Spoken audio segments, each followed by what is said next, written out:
Pourquoi ce titre? Ben, j'allais dire, vous voulez être un provocateur avec le titre.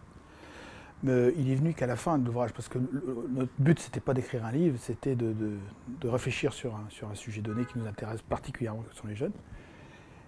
Et puis ensuite, de transmettre nos idées et nos constatations et nos propositions. Donc le titre est arrivé un peu à la fin et correspondait bien à la problématique des jeunes que l'on parraine dans le cadre de la mission locale. Il ne s'intéresse pas à l'éducation, il s'intéresse à un problème de société. Le livre pour nous n'a été que le résultat d'une démarche citoyenne. Notre volonté, c'est de s'intéresser aux jeunes. On a constaté leurs problématiques, leurs déficits, et à ce moment-là, on s'est posé des questions. Et la question qu'on s'était posée finalement au départ du livre, c'était la juste place de la réussite scolaire dans l'insertion sociale. Mais le titre n'était pas vendeur. Hein. Donc, et c'est à travers cette question et les réponses qu'on a données, les réflexions qu'on a eues, que voilà, on est arrivé à ça. Mais c'est pas un livre sur l'éducation.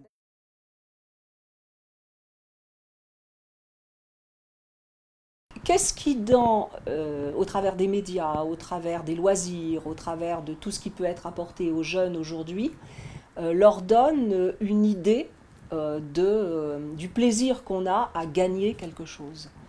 Nous avons constaté, nous, dans les jeunes que l'on rencontre, leur logique maintenant est tout et tout de suite. Donc on est dans une logique de consommation, pas de plaisir dans l'acquisition. Donc c'est vrai que si on redonne un peu les valeurs du travail, c'est vrai que c'est difficile parfois d'obtenir quelque chose.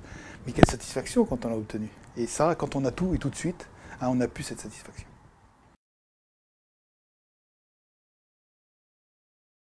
Les gens de notre génération n'avaient peut-être pas beaucoup d'idées de leur avenir, mais ils avaient une espèce de certitude d'un avenir serein.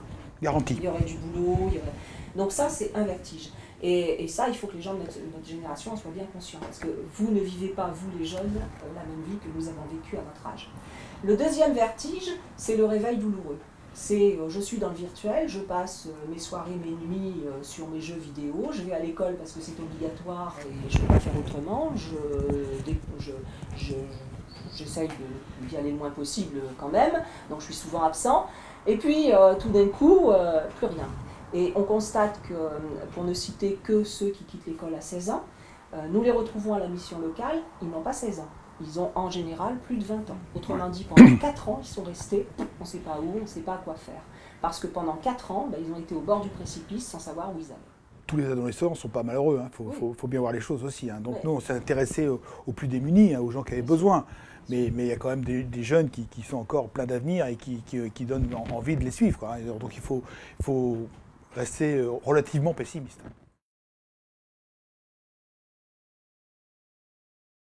Je pense que nous, notre vraie solution, c'est le témoignage.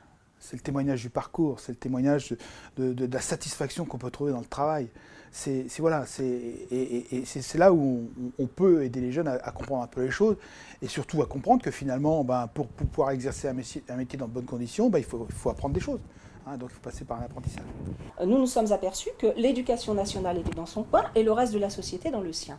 Et nous nous sommes dit, plutôt que de laisser des jeunes dérouler toute la scolarité en collège sans jamais approcher de près ou de loin, sauf pendant 8 jours, la dernière année, le monde professionnel, nous les retrouvons après à la mission locale. Pour nous, les associations sont essentielles. Hein. La société française repose sur les associations. Donc nous, dans notre action, nous ne sommes pas une association, nous sommes juste un regroupement ponctuel de citoyens qui avaient envie d'agir, mais nous créons du lien entre les uns et les autres. Et donc nous demandons aux associations, et on leur donne aussi un peu plus de visibilité. Hein, donc les associations dans notre affaire sont essentielles.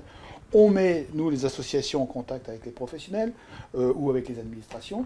Et c'est ces trois acteurs qui agissent ensemble ont une force qui est décuplée, quoi. Donc les associations, pour nous, sont absolument essentielles. Une condition pour travailler ensemble, c'est de se parler très librement. Alors après avoir vérifié que nous avions les mêmes valeurs sur le plan parce qu'on n'est pas du même contexte, même origine. Monique était dirigeant à la SNCF, moi je suis un ancien officier. Enfin bref, Jean-Pierre a travaillé à Roissy, il était aéroport de Paris. Aéroport de Paris. Donc on était quand même d'origine différente, un petit peu des idées et des façons de faire un peu différentes. Donc on a vérifié si on était tous d'accord pour pouvoir travailler ensemble. Et j'allais dire, dans cette affaire, on a été quand même très pragmatique. On n'est pas parti en disant demain je fais un livre. Non. On a dit tiens, bon C'est à la voilà, fin, quoi. allez, on va commencer. Est-ce qu'on est d'accord? Comment on fait?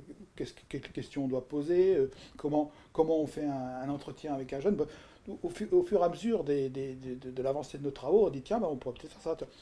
Puis à un moment, on a senti quand même, parce que la première fois, on a sorti un rapport d'une douzaine de pages qu'on a photocopié, qu'on a mis dans des enveloppes, qu'on a envoyé à des gens qui étaient concernés et dont on aurait aimé la réaction.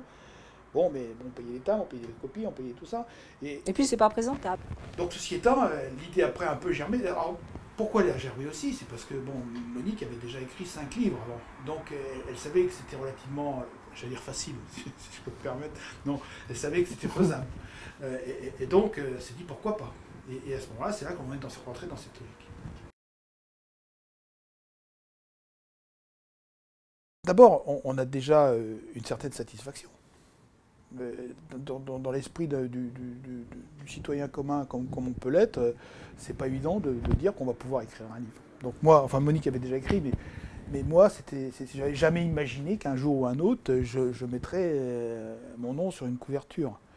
Bon, donc ça c'est déjà important. Et puis savoir qu'au travers de ce support médiatique, on va pouvoir exprimer des idées qu'on était là à partager dans un coin ou simplement des réflexions uniquement personnelles. Là, on donne une autre dimension. C'est quand même pour nous exceptionnel. On attend du livre que les lecteurs soient sensibles à des actions qui sont extrêmement simples à mettre en œuvre, qui sont dans le registre de la responsabilité citoyenne. Pour donner une image, je dirais que le livre, c'est la goutte d'huile qui donne naissance à la tache d'huile. Donc voilà, on veut que maintenant tout ça se diffuse, que les gens prennent en compte et s'accaparent de tout ça. Vous voulez un dernier mot pour les lecteurs? Lisez le livre et rejoignez-nous.